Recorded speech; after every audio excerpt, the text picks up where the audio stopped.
Dios.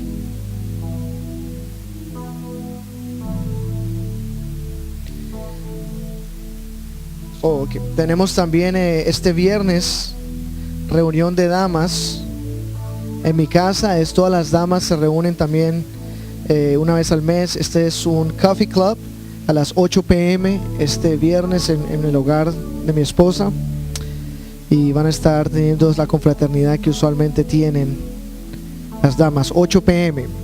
Si no sabe dónde es, mi esposa aquí adelante puede darle la información. Vamos a la palabra del Señor, a Mateo capítulo 20.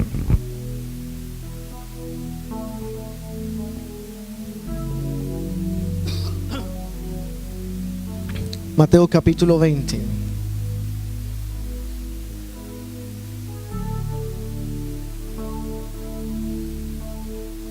Vamos a empezar en el versículo 1.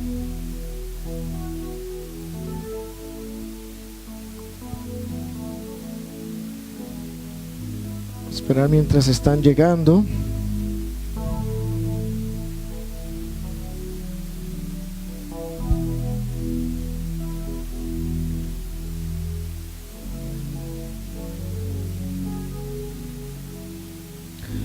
Dice: porque el reino de los cielos es semejante a un hombre, padre de familia, que salió por la mañana a contratar obreros para su viña.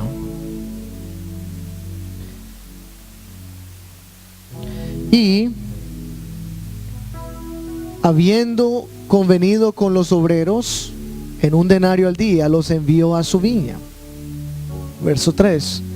Saliendo cerca de la hora tercera del día, vio a otros que estaban en la plaza desocupados, y les dijo: id también vosotros a mi viña, y os daré lo que sea justo. Y ellos fueron. Salió otra vez cerca de las horas sexta y novena, e hizo lo mismo. Y saliendo cerca de la hora undécima, halló a otros que estaban desocupados, y les dijo: ¿por qué estáis aquí todo el día desocupados? Les dijeron: porque nadie nos ha contratado. Él les dijo: id también vosotros a la viña, y recibiréis lo que sea justo. Cuando llegó la noche, el señor de la viña dijo a su mayordomo: llama a los obreros y págales el jornal, comenzando desde los postreros hasta los primeros. Gloria al Señor. Vamos a orar. Señor, te damos gracias por tu palabra, por tu presencia, por tu poder. Hoy pedimos que nos guíes, Señor, y nos hables a nuestros corazones con tu palabra, en el nombre de Jesús. Amén. Podemos sentarnos. Esta parábola, esto es una parábola, como usted puede leer. Y esta parábola nos está haciendo una comparación a algún aspecto del reino de los cielos. Ahora, el aspecto comparativo aquí que el Señor está hablando es el método que Dios está usando para compensar, el método de compensación. Entonces, recuerde, la parábola dice que a las 6 de la mañana, o sea, el comienzo del día, envió obreros. Luego a las 9 de la mañana, luego a la mediodía, luego a las 3 de la tarde, y luego a las 5 de la tarde, o entre 5 y 6 de la tarde, en la última hora. Lo interesante es de que los de la última hora son prácticamente los únicos que las otras personas tienen envidia de ellos, los de la última hora. Porque cuando leemos en el versículo 9, dice, luego en el 8 los llamó a todos. Y al venir los que habían ido cerca de la hora 11, recibieron cada uno un denario. Versículo 10. Al venir también los primeros, entonces llegaron los últimos y recibieron el denario. Los primeros, cuando vieron que recibieron un denario, los últimos dijeron, bueno, nosotros nos van a dar más entonces. Porque los últimos recibieron un denario y trabajaron 1 hora nada más. Versículo 11. Y al recibirlo murmuraban contra el padre de familia. Versículo 12. Diciendo, estos postreros han trabajado 1 sola hora y los has hecho iguales a nosotros, que hemos soportado la carga y el calor del día. O sea que hay un contraste grande con los de la última hora. No con los de las 3 de la tarde, con los del mediodía, los de las 9 de la mañana, parece que ellos estaban bien. Pero cuando se llega a la última hora había un problema. Entonces, esta parábola, como muchas de las parábolas de Jesús, tiene muchas dimensiones. Pero una de las razones que Jesús habla esta parábola es porque en el capítulo anterior, Pedro le dice a Jesús, Señor, nosotros hemos abandonado todo para seguirte, ¿qué nos vas a dar? ¿Qué vamos a recibir? Así que Jesús está diciéndole, no te preocupes, los últimos serán primeros. Ustedes van a recibir mucho, pero en la ley de Dios los últimos son primeros. O sea, y aquí lo vimos como los últimos recibieron primero, amén, su denario, su premio. ¿Por qué Dios hace esto? Como muchas cosas, no sabemos exactamente por qué, pero Él mismo dice en la parábola que Él es justo y está haciendo lo que es justo.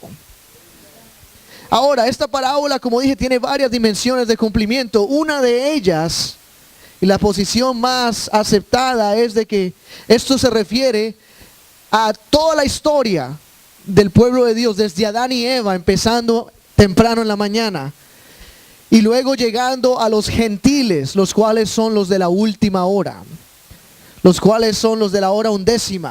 ¿Por qué? Porque los primeros son todos los grupos de judíos, todos los judíos de Abraham, Isaac, Jacob, y luego todos los judíos por medio de Moisés, los cuales cargaron el calor, amén, del día. ¿Qué significa esto? La ley de Moisés. Llevaron la carga, llevaron una carga en sus espaldas como nosotros no hemos conocido, amén. Una carga dura comparado al calor del día. Y ellos dicen, y estos simplemente entran de una, tranquilos.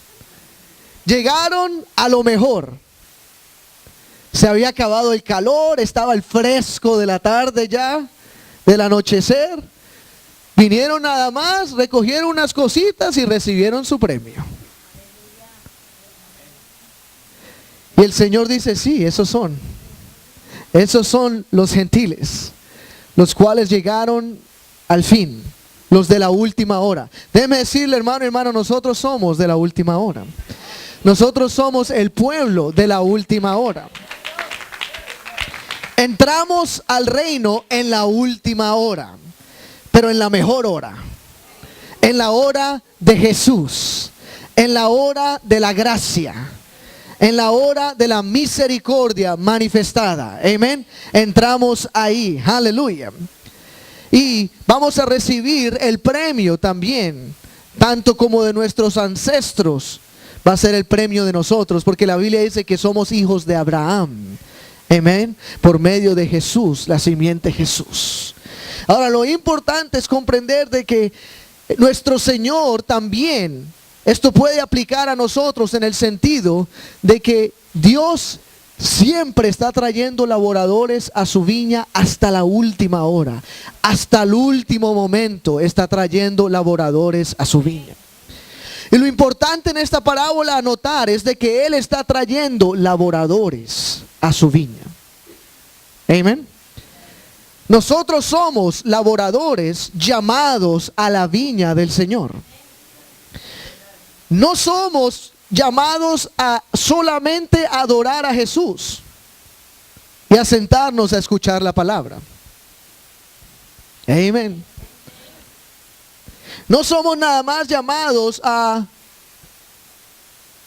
ser buenos hombres y buenas mujeres, sentarnos, tomar limonada y esperar a que venga el Señor.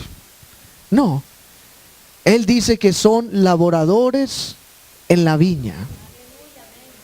El reino de los cielos es como un padre de familia que llamó laboradores a su viña, a trabajar en su viña. Ahora, nosotros estamos en los últimos días. Estamos en la última hora. ¿Cuántos años más quedan a la manifestación del anticristo? Exactamente no sabemos.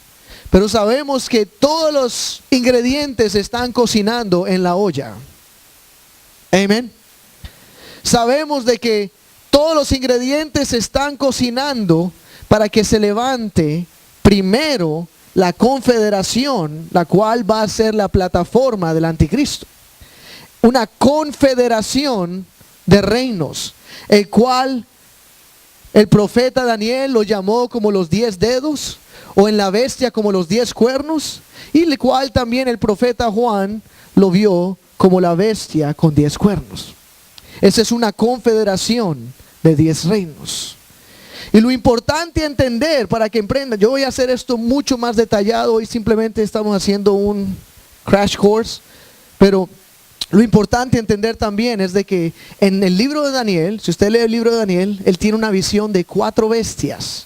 Estas 4 bestias son 4 prácticamente reinos muy poderosos en la tierra. Y lo importante a notar es de que estos 4 imperios, el cuarto era el más terrible. El primero era Babilonia, cual era el león con alas de oro, el león que simbolizaba la cabeza de oro. El segundo eran los medos y persas, porque la bestia es vista como un oso lopsided. ¿Cómo se dice lopsided? Como recostado, exacto. Un oso recostado. Eso era visto la segunda bestia. Y cuando Daniel tiene otra visión, el Señor le muestra también un ram con 2 cuernos y un cuerno más grande que el otro. Y le dice, estos son los medos y persas, 2 reinos. ¿Por qué el oso está recostado? ¿Por qué? Porque uno de los reinos era más grande que el otro. O sea, el reino persa era más fuerte y poderoso que el reino de los medos. También simbolizado como the ram con los 2 cuernos, el cual un cuerno era más grande que el otro. Amén. Luego tenemos el leopardo en la visión de Daniel. El leopardo, el cual vemos que tiene 4 cabezas con 4 alas. Pero también vemos en la otra visión, dice que vio un macho cabrío con un cuerno grandote. Y dijo que el cuerno era el primer rey y el macho cabrío era Grecia. Y el primer rey, ¿quién es el primer rey de Grecia? Ajá, ¿cómo es? ¿Cómo es? Dígalo, hermano, sin miedo. Alejandro. El Alejandro el Grande. Ese es otro nombre que suena mejor en inglés. Alexander the Great. Alejandro es como, oye, Alejandro. Es como el jueves que hablamos de Tito. El general Tito. Suena mejor en inglés. General Titus. Pero este cuerno grandote en el macho cabrío era Grecia y el cuerno era Alejandro el Grande. Pero ¿qué dice luego? Dice luego que el cuerno se rompió en su apogeo. Daniel profetizó eso. Dijo que cuando el cuerno llegó a su gran poder fue roto. Y la historia de Alejandro el Grande es así. En su grande apogeo, lo máximo, este hombre acabó de conquistar lo que podía y ¡pum! Murió. Y luego en la misma profecía y visión dice de que del cuerno roto salieron 4 cuernos, simbolizando las mismas 4 cabezas del leopardo. ¿Por qué? Porque el reino de Alejandro el Grande fue dividido en 4 partes por sus 4 generales. y fueron 4 dinastías. Es increíble el detalle como Dios le dio esto a Daniel. Es increíble el detalle. Y lo más interesante es que dice que la cuarta bestia viene y aplastó a las otras 3. Aplastó. Ahora, ¿puede haber la cuarta bestia aplastado a Babilonia? No, porque ya no existía. Entonces, ¿cómo la aplasta? Tomando el territorio que era de Babilonia, tomando la cultura que era de Babilonia, la religión, todo fue aplastado, o sea que is no more. Ahora, el Imperio Romano no hizo eso, porque el Imperio Romano fue un imperio hacia el occidente, no hacia el oriente. Grecia, medos y persas fue todo el oriente, fue todo el Medio Oriente, es lo que llamamos hoy como el Medio Oriente. Esos eran los medos y persas. Si tú ves en un mapa, ve un mapa en Google y mira dónde estaba el imperio de los medos y persas, dónde estaba el imperio de los griegos y dónde estaba el imperio de Babilonia, y luego mira dónde estaba el imperio de Roma, el imperio romano, y vas a ver que era todo hacia el occidente, llegando hasta España, Inglaterra, toda la parte occidente de África.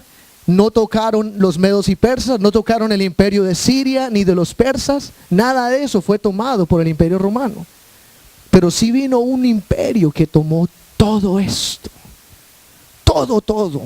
todo el Medio Oriente, todo el Mediterráneo, y ha sido el cuarto imperio más grande en tamaño en toda la tierra. Tomó el 10% de la tierra de la masa de la tierra fue tomado por este imperio. Alrededor de 63 millones de personas en ese tiempo, en un mundo donde habían como 250 millones, 62 eran de este imperio. El porcentaje de la población era altísimo, la masa de su territorio era grandísimo, y se llamaba el califato, de alrededor del año 700 para arriba, el cual conquistaron. Y cuando conquistaron, tomaron toda la tierra, cambiaron las religiones, cambiaron todo y establecieron su religión, establecieron su dominio. Y donde sea que iban, tal como la bestia dice, que aplastaba todo, que con los dientes de hierro molía todo. Donde sea que vayan, era una bestia que todo lo molía, todo lo destruía, todo lo saqueaba por completo, no dejaba nada. Y ese fue el imperio del califato, porque agarraron todas las sinagogas judías, todas las iglesias cristianas del primero y segundo siglo, todo lo que los apóstoles construyeron, lo barrieron, lo destruyeron por completo. En cambio, el imperio romano antes empezó a construir iglesias. Aunque con doctrinas hay muchas veces que cayeron en diferentes errores, pero ellos no ellos dejaron a los judíos construir sinagogas, subieron sinagogas hasta que llegó el califato y dijo no more. Todo queda, ni una iglesia puede quedar, ni una sinagoga puede quedar en pie, y todo lo molieron. Y es exactamente la región bíblica de Babilonia y toda esa área. Entonces es increíble saber cuando vemos ahora en la plataforma internacional de que los sirios, controlados por ISIS, quieren restablecer el califato. Eso es lo que están construyendo. Si usted ve videos, ellos dicen, estamos pronunciando el nuevo califato. ¿Qué es eso? Es el renacimiento de la bestia, que no era, pero que ahora es. En Apocalipsis 13, y que todos quedaron atónitos de que la bestia volvió a surgir, de que este imperio volvió a surgir, y es visto como los 10 cuernos, una alianza de 10 reinos específicos. Entre esos 10 se va a levantar el anticristo y va a conquistar 3 de esos reinos. Y es toda una cosa increíble que va a suceder. Luego vamos a hablar en detalle con eso, pero yo siento que el Espíritu ha estado lidiando conmigo de que pongamos atención, porque esto se está levantando ahora mismo en la plataforma internacional. Se está levantando la plataforma del anticristo. Se está levantando todavía la manifestación de este hombre de pecado. Entonces muchas personas dicen, pero pastor, no importa porque nosotros nos vamos. La iglesia se va, o sea que ¿qué importa?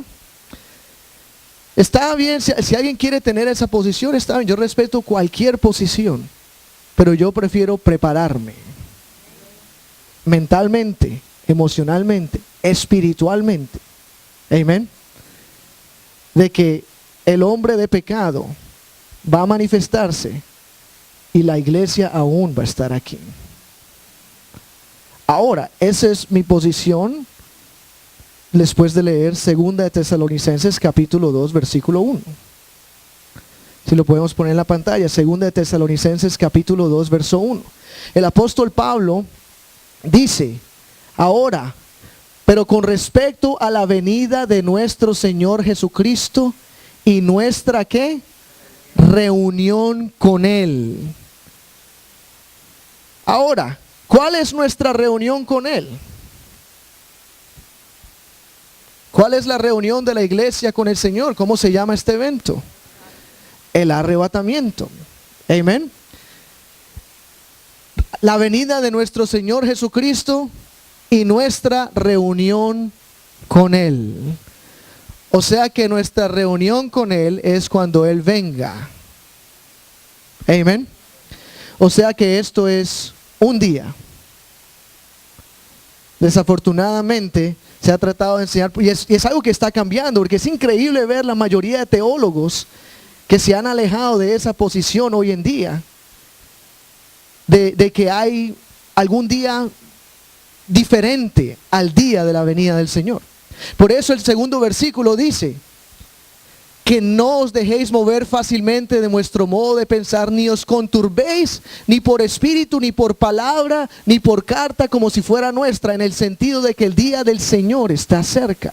Como dijimos el jueves, la mayoría de personas que enseñan de que el rapto viene antes de la tribulación, usan el rapto como una herramienta de temor, diciendo, ten cuidado, el Señor viene esta noche, y lo usan para atemorizar a la gente a que vivan para Cristo.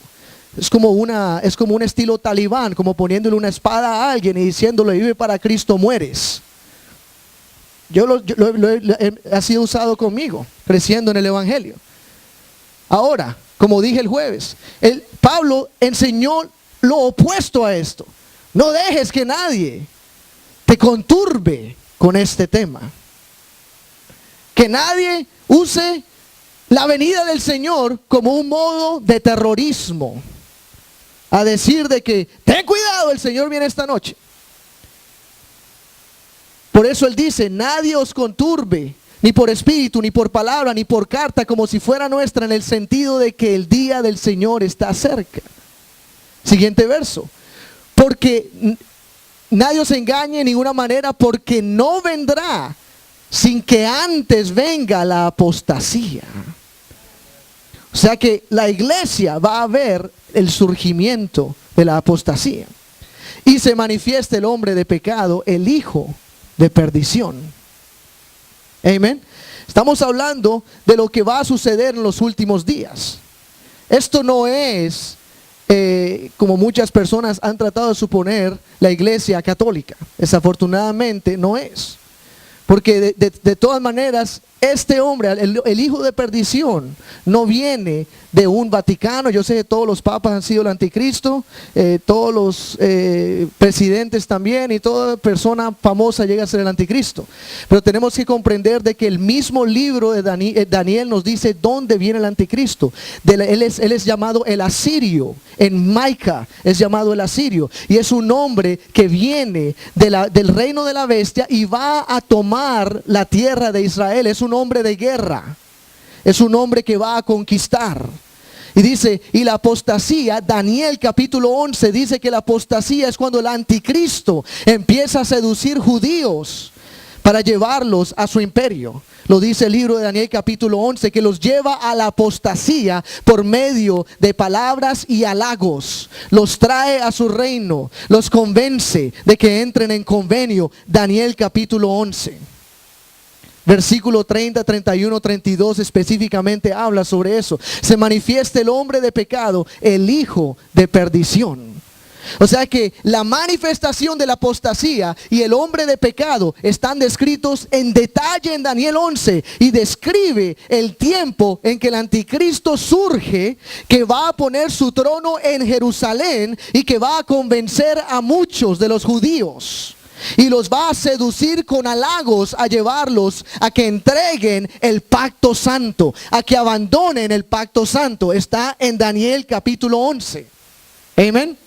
No es un evento, aunque muchas religiones han venido y muchos falsos profetas han venido, muchos anticristos se han manifestado, va a haber un momento en que el uno va a llegar, tanto el un anticristo como el un falso profeta, el hijo de perdición.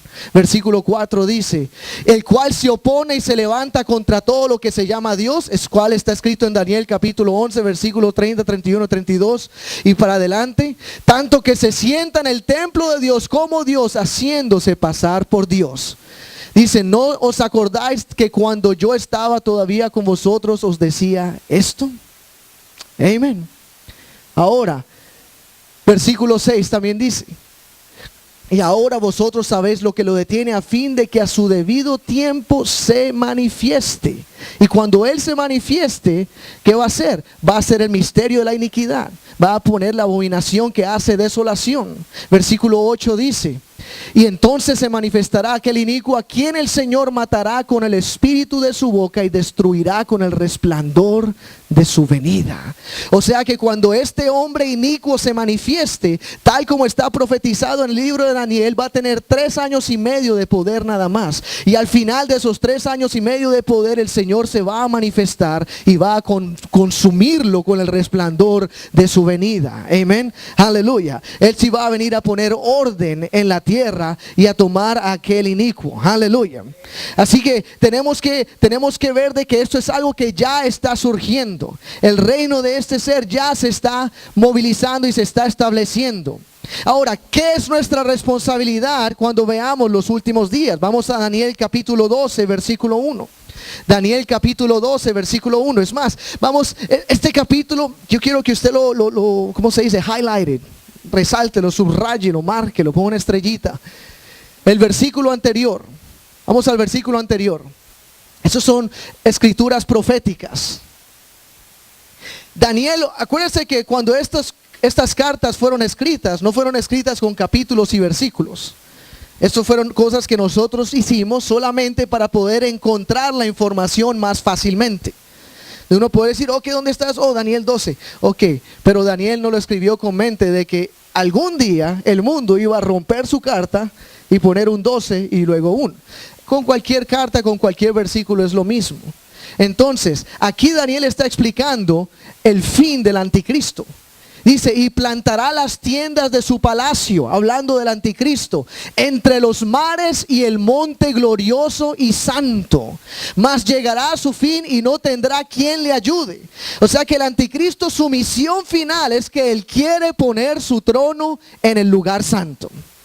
Y ya sabemos de que Pablo también reiteró esto. En 2 Tesalonicenses 2, él desea poner las tiendas de su palacio entre los mares y el monte glorioso y santo. Ahí es donde él quiere estar. Mas llegará a su fin, o sea que cuando él esté a punto de cumplir su misión absoluta, va a llegar a su fin y no tendrá quien le ayude. Ahora, en los días cuando él esté haciendo todo esto, desarrollando su plan perfecto, siguiente verso, en esos días, en aquel tiempo, dice la palabra, en aquel tiempo se va a levantar Miguel, el gran príncipe que está de parte de los hijos de tu pueblo, los judíos. Este es el arcángel Miguel, y será tiempo de angustia. Mira lo que dice la palabra, tiempo de angustia.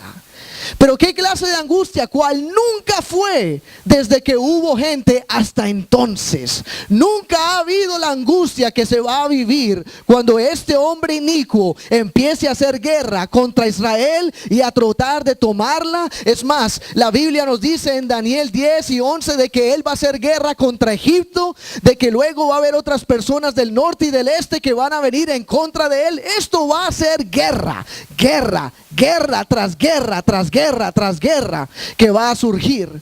Y luego en ese tiempo va a haber un tiempo de angustia como nunca ha habido hasta entonces. Pero en aquel tiempo también va a suceder algo. Será librado tu pueblo, el pueblo de Israel, todos los que se hallen escritos en el libro.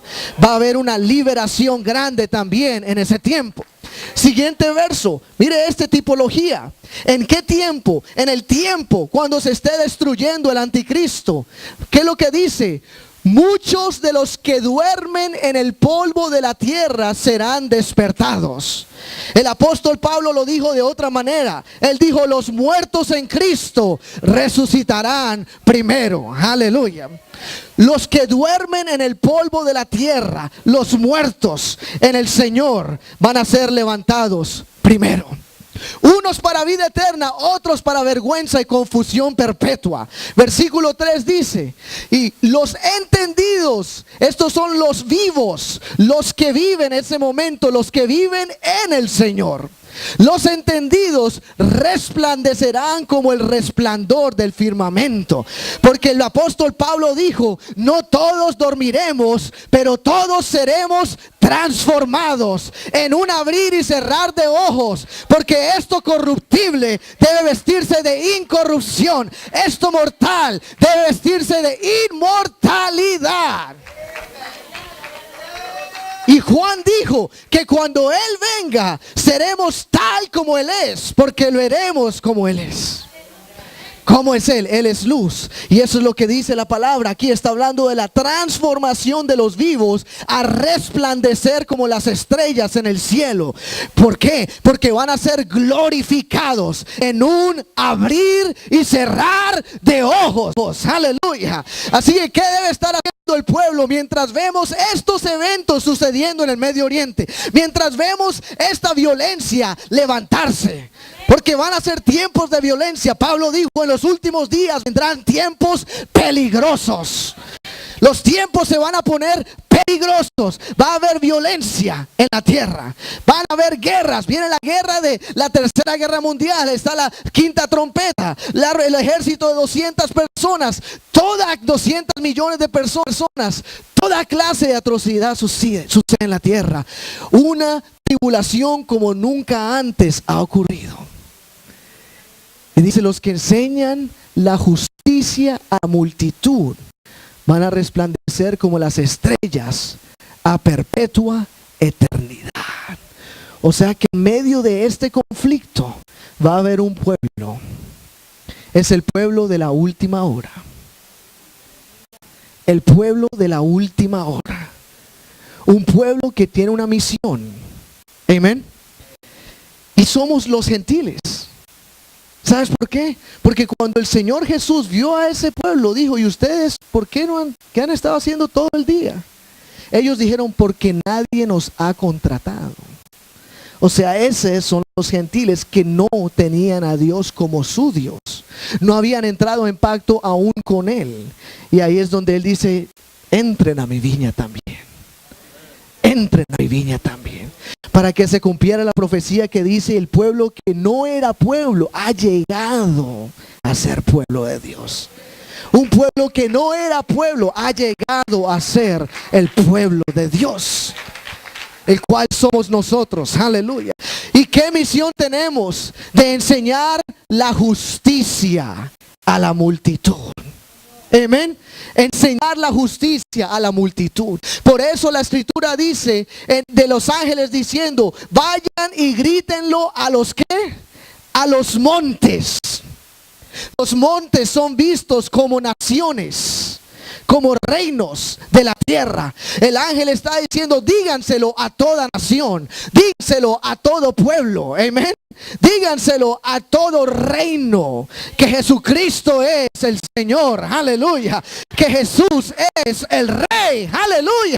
Así nosotros tenemos la misión de la iglesia de la última hora, el pueblo de la última hora, llamados a enseñar la justicia. Aleluya. La justicia al pueblo que no conoce a Dios. en esta última hora, en estos últimos días, en estos últimos momentos donde la violencia está creciendo, donde las decapitaciones van a aumentar. Aleluya. Tenemos la misión. Oh, aleluya. Nosotros tenemos un síndrome. Tenemos un síndrome y es el síndrome del occidentalismo. Y este es un síndrome peligroso porque nos paraliza espiritualmente. Porque no vemos la guerra acá. Amén. Como somos occidentales, tenemos complejo de occidental. De que profecía debe cumplirse en Estados Unidos. Obama es el anticristo.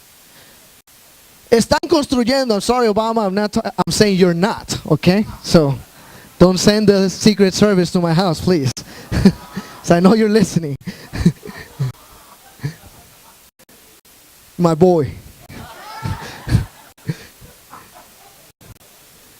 Tenemos síndrome de occidentalismo. De que todo es conspiración. Los campos de FEMA. Que mejor dicho, nos van a meter a todos, todo Estados Unidos, como si esto fuera el centro profético de la palabra de Dios. Estados Unidos es tan importante que ni siquiera es mencionado en las 4 bestias. Amén. Ni siquiera es mencionado en la estatua dada a Nabucodonosor. Mucho menos Colombia. Amén. Para todos mis compatriotas. O la República Dominicana. O Cuba. Amén. Tenemos síndrome de occidental. De personas occidentales. Donde no nos damos cuenta que el centro de guerra y de profecía es el Medio Oriente. Ese es el lugar de cumplimiento. Ese es el lugar donde va a haber sangre como nunca antes ha habido. Y lo que no nos damos cuenta es que ya está sucediendo. Ya está sucediendo. Han habido miles. Es que las noticias no llegan aquí porque son muy fuertes. Las imágenes no llegan. Pero han habido miles de decapitados de nuestros hermanos y hermanas cristianos, sirios, asirios, egipcios, pakistanes, afganistanes, perdiendo sus cabezas por Jesús, por no convertirse al Islam. Y ni siquiera ese imperio ha tomado su furor, el cual quieren tomar. Apenas están comenzando. Este ISIS apenas está saliendo con la bandera de Jihad. Y ellos creen que le están haciendo servicio a Dios al decapitar nuestros hermanos y hermanas. Amén. Así que tenemos este complejo de que tenemos que ver esto suceder acá para que sea real. No, ya está sucediendo aquí. Ya está sucediendo en el mundo. Solamente que la mayoría del mundo le está poniendo oídos sordos. ¿Por qué? Para que la bestia pueda surgir. Si Estados Unidos entra a invadir ese lugar, la bestia no surge. Entonces, ¿qué está haciendo el país? Radical. No hay nada. ¿Por qué? Porque está profetizado. Tiene que surgir la bestia. Así que para apaciguar políticamente a todas las naciones, simplemente, nosotros mandamos unas bombitas por allá. Estamos bombardeándolos de aquí y allá. ¿Para qué? Para darle espacio a la bestia, a que crezca, se nutra y se manifieste. Así que Dios nos ha dado a nosotros una misión en estos últimos días. Primero es despertar, amén. Despertar de que sí, somos un pueblo protegido. Aquí donde estamos protegidos en este momento. Pero al mismo tiempo tenemos que cumplir la gran comisión. La gran comisión es de hacer discípulos. Y cuando más que estamos viendo ahora que el día y la hora de la venida del Señor se está aproximando. Esto se está aproximando, hermanos y hermanas. Y déjeme decirle que es un sentimiento como agridulce para mí. Porque cada día que pasa hay algo dentro de mí que está diciendo, ya casi veo al Mesías. Ya casi veo el relámpago que sale del oriente al occidente. La voz de trompeta que se va a levantar en los cielos. Aleluya. Y todo ojo le verá, dice la palabra de Dios. Todo ojo lo verá. No es una venida secreta, es una venida real. Todo ojo lo verá. Y en ese momento los muertos en Cristo van a resucitar. Y los que estamos aún vivos enseñando la justicia van a resplandecer. Déjeme decirle, yo quiero resplandecer. Yo quiero resplandecer. Oh, aleluya. ¿Sabes qué tienes que hacer para resplandecer? Entrar en la viña del Señor. Aleluya. Entra en la viña del Señor.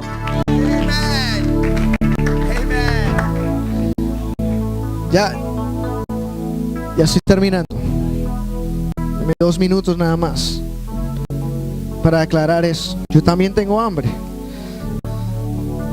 Acuérdese, es el segundo servicio, he estado parado por 4 horas. Amén.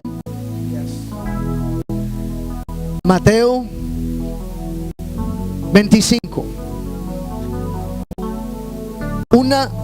Es algo que el Señor, wow, esta es increíble esta escritura.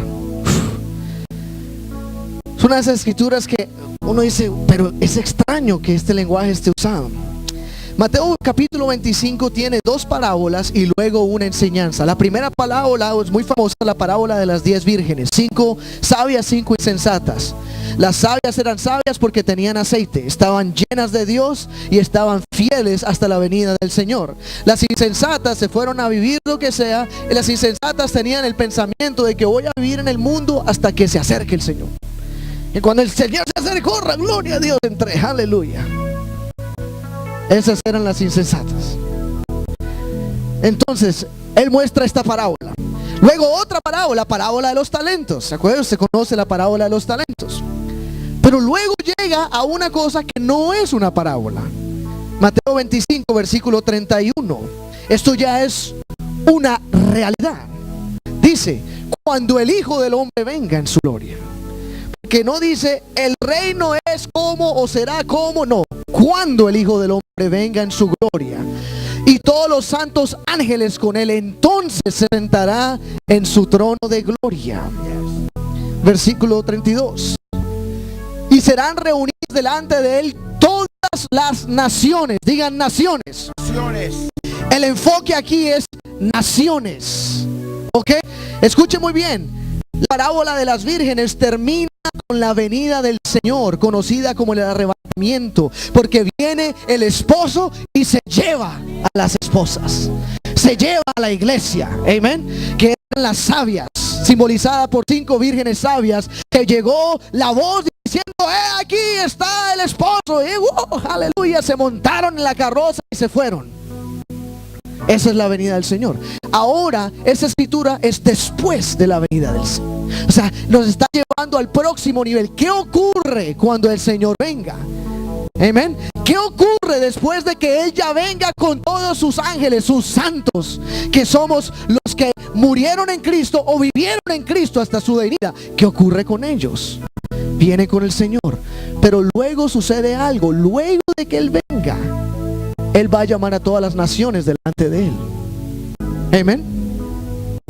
¿Y qué va a hacer? Apartará los unos de los otros como aparta el pastor las ovejas de los cabritos. Siguiente verso. Y pondrá las ovejas a su derecha y los cabritos a su izquierda. Y luego, versículo 34, dice: entonces el rey dirá a los de su derecha: venid, benditos de mi Padre, heredad el reino preparado para vosotros desde la fundación del mundo. Porque tuve hambre y me diste de comer, tuve sed y me diste de beber, fui forastero y me recogisteis. Esta escritura ha sido usada para dar a personas el entendimiento de que el evangelio social es la forma de salvación. Pero el problema es de que hay un mal entendimiento, porque las personas ya fueron salvas a ese momento. Dijo que Él ya vino con los santos. Entonces esto simboliza lo que el Señor va a hacer con los que quedaron vivos en la tierra después de su venida. Porque acuérdese que va a haber el milenio de Cristo y van a haber naciones que van a entrar al milenio de Cristo. Entonces le preguntaron, versículo 36, dice: estuve desnudo, me descubriste enfermo y me visitasteis en la cárcel y vinisteis a mí. Entonces los justos le responderán diciendo: Señor, ¿cuándo te vimos hambriento y te sustentamos? ¿Quién le está hablando a él? Las naciones. Eso se llaman los gentiles. Cada vez que la Biblia dice naciones, se refiere a los pueblos de la tierra que no son el pueblo de Israel. Entonces, ¿cuándo te vimos hambriento y te sustentamos, o sediento y te dimos de beber? Cuando te vimos forastero y recogimos, o desnudo y te cubrimos. O cuando te vimos enfermo o en la cárcel y vinimos a ti. El Señor le responde: de cierto os digo que en cuanto lo hiciste a uno de estos, ¿quién? Mis hermanos más pequeños, a mí lo hiciste.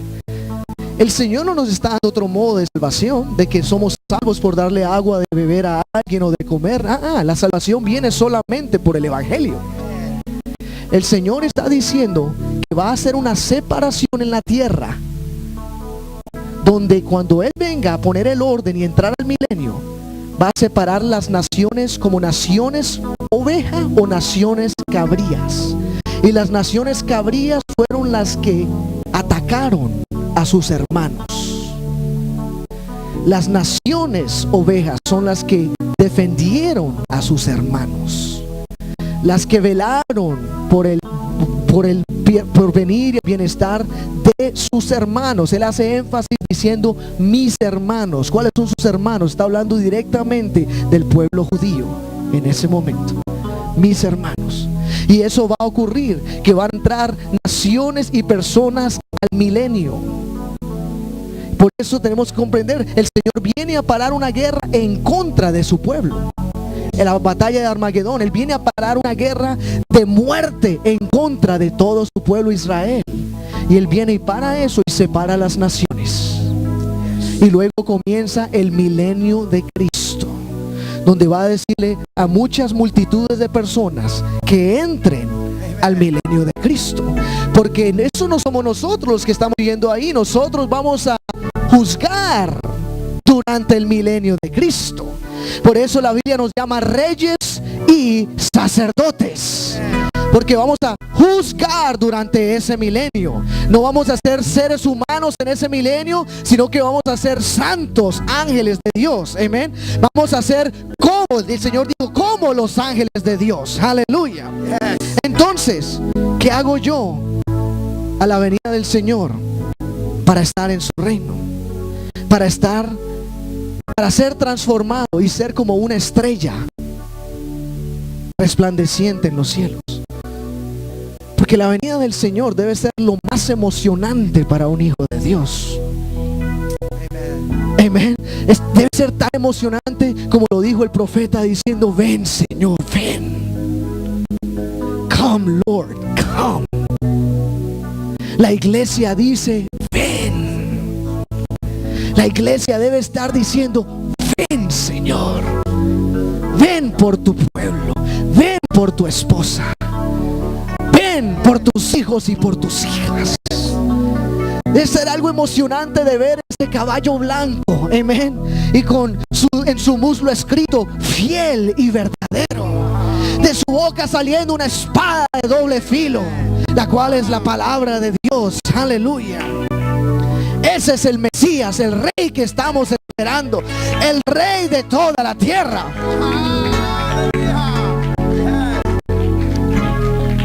El anticristo va a querer ser eso.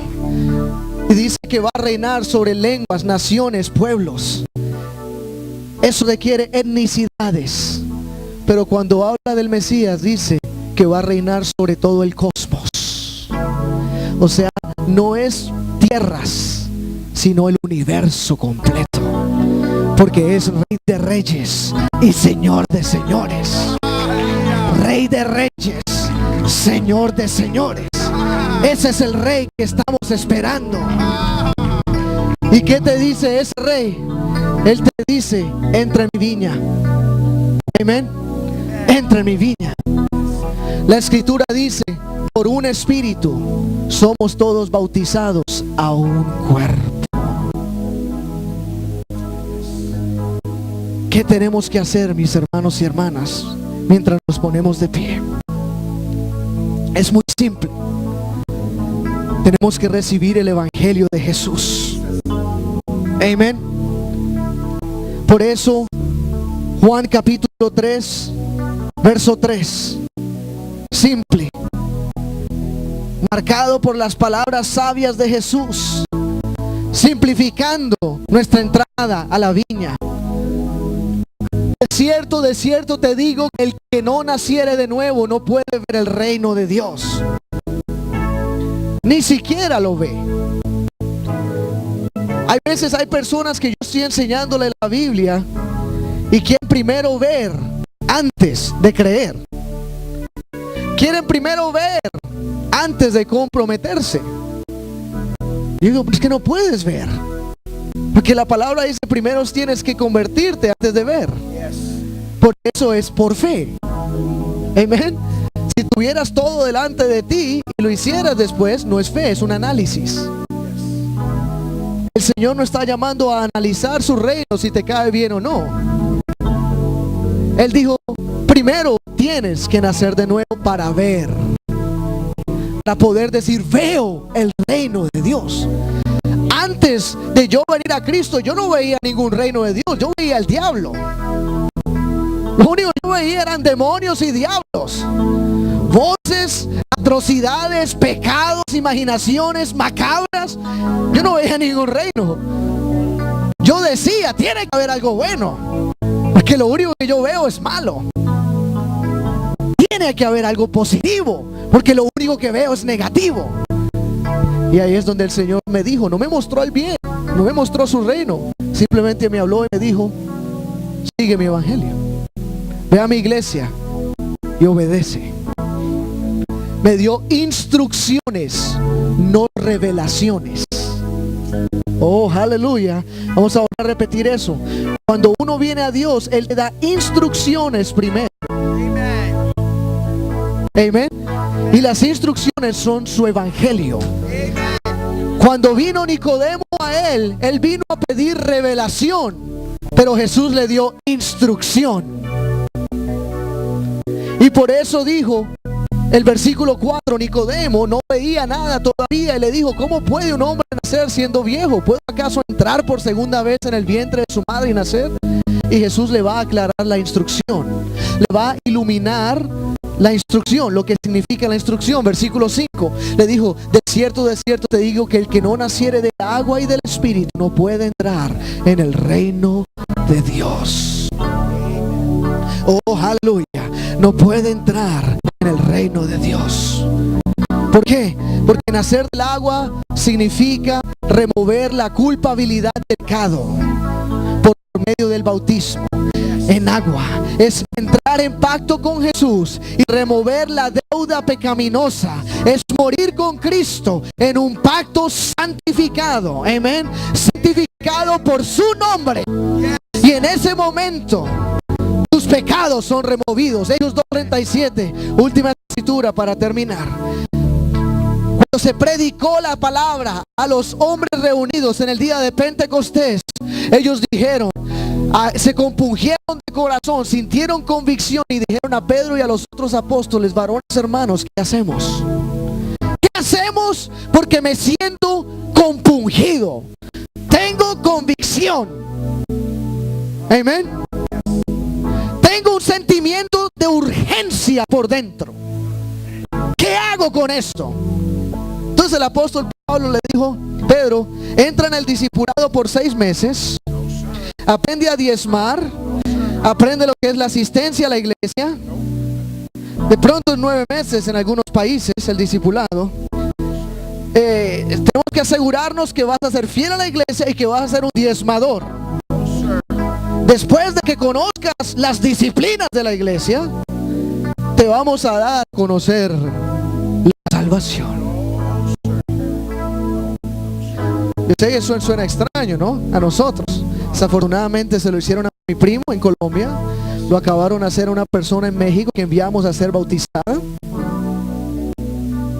Ocurre mucho en Centroamérica y Suramérica. Es más, es la forma de operación allá.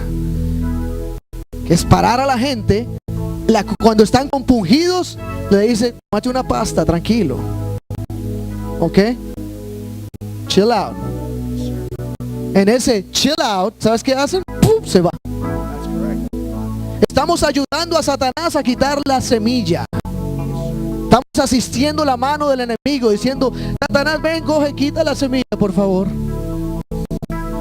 Cuando alguien está compungido, significa que hay convicción, urgencia, entendimiento, necesito a Dios. Cuando haya ese sentimiento, solamente puede ser seguido por el versículo 38. Como dice, Pedro les dijo, arrepentíos y bautícese cada uno de vosotros en el nombre de Jesucristo para perdón de los pecados y recibiréis el don del Espíritu Santo. Cuando hay entendimiento y convicción, debe ser seguido inmediatamente por conversión. ¿Por qué? Porque el diablo es malo y él va a ir a quitar la compunción, él va a ir a quitar la convicción, él va a ir a agarrar cuando salgas de estas puertas, él va a meterte cosas en la mente y el espíritu, a enfriar tu espíritu para que no te conviertas. Por eso la escritura dice, he aquí hoy es el día de salvación. No es mañana, no es pasado mañana, no se pone ahí en un estudio, no. Esto es espiritual y ocurre en el momento donde hay la convicción. Por eso lo mejor que un alma puede hacer es cuando siente la convicción, correr a las aguas. Correr a las aguas. Apagar la racionalidad de la mente carnal, ponerla a un lado, poner a un lado los peros. No hay que esperar a que venga el tío a visitar de Cuba o la abuela de Venezuela. No hay que esperar a hacer la rumba y comprar las bombas. Esto es un hecho de vida o muerte. Hay que correr a las aguas en el nombre precioso de Jesús y entrar en pacto eterno con Él. Así esté la familia o no, así haya bombas o no, así haya comida después o no, hay que hacerlo porque es urgente.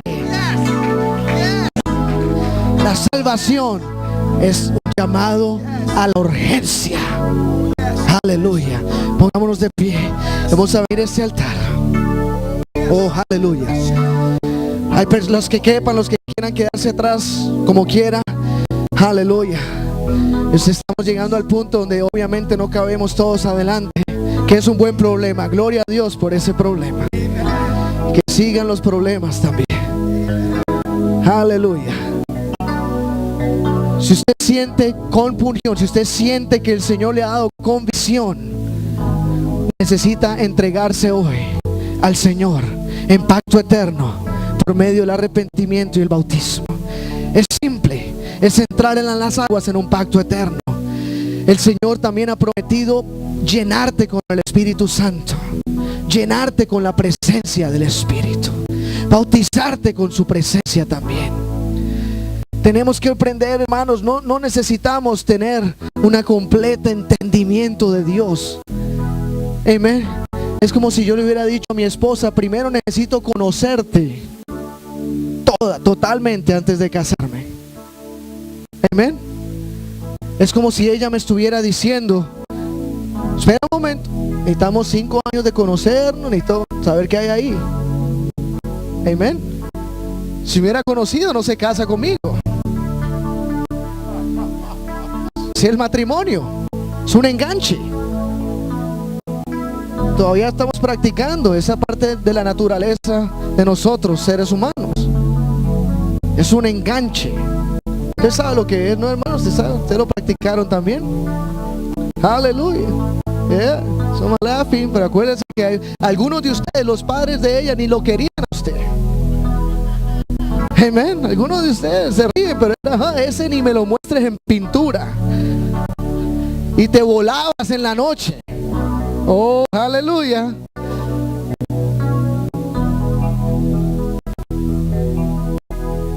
Imagínense si fuera así con Dios. Oh Señor, te voy a conocerte primero antes de entrar en matrimonio. Yo primero entro en pacto y luego veo el reino. Primero entro en un acuerdo eterno con mi Señor y luego Él me muestra su reino. Luego Él me muestra su gloria. Amén. Porque el mostrar la gloria es la intimidad con Dios. Y Dios no te va a mostrar ninguna intimidad hasta que tú entres en pacto con Él. Oh, aleluya. Hasta que tú entres en pacto con Él. Pues tenemos que entrar en pacto. Y por eso nos dejó esta señal del bautismo como un pacto de comprometimiento, un pacto de matrimonio. Amén. Es la señal del pacto entre Dios y la humanidad. Colosenses 2 lo dice. ¿Y qué hacemos? Entramos en acuerdo, en pacto. No es un pacto mental, no es de, oh, déjame comprender toda teología, señora. La Biblia dice que el conocimiento envanece. Necesitamos un pacto de fe. Señor, creo tú eres el Señor, eso es todo. Por eso cuando Eunuco iba caminando y el Señor acercó a Felipe, Felipe le habló el evangelio. El eunuco respondió: aquí hay agua, ¿qué impide que yo sea bautizado? Felipe le dijo: si crees en Jesús, bien puedes. Él no dijo: si conoces las profundidades del Señor y las teologías y los misterios. No, él dijo simplemente: si crees en Jesús, bien puedes. Creo que Jesús es el Hijo de Dios. Entra al agua. Aleluya. Eso es todo lo que necesitas. Amén. Nada más, nada más. Y cuando tú entras en pacto, ¿sabes qué hace el Señor? El Señor empieza a allanar tus veredas, las empieza a aplanar, empieza a ayudarte, empieza a traer su sangre sobre toda área de tu vida, empieza a cubrirte, a hacer sus milagros y obras. Aleluya. Gloria al Señor. Vamos a orar este día. Hay personas aquí, de pronto hay alguien que necesita bautizarse, de pronto hay alguien que necesita entregarse más, de pronto hay alguien que necesita consagrarse al Señor como un laborador de los últimos días. De pronto hay alguien aquí que necesita ser lleno o llena con el Espíritu Santo. Simplemente busca en estos momentos, en este altar del Señor, y permite que Él haga su obra. Aleluya. Vamos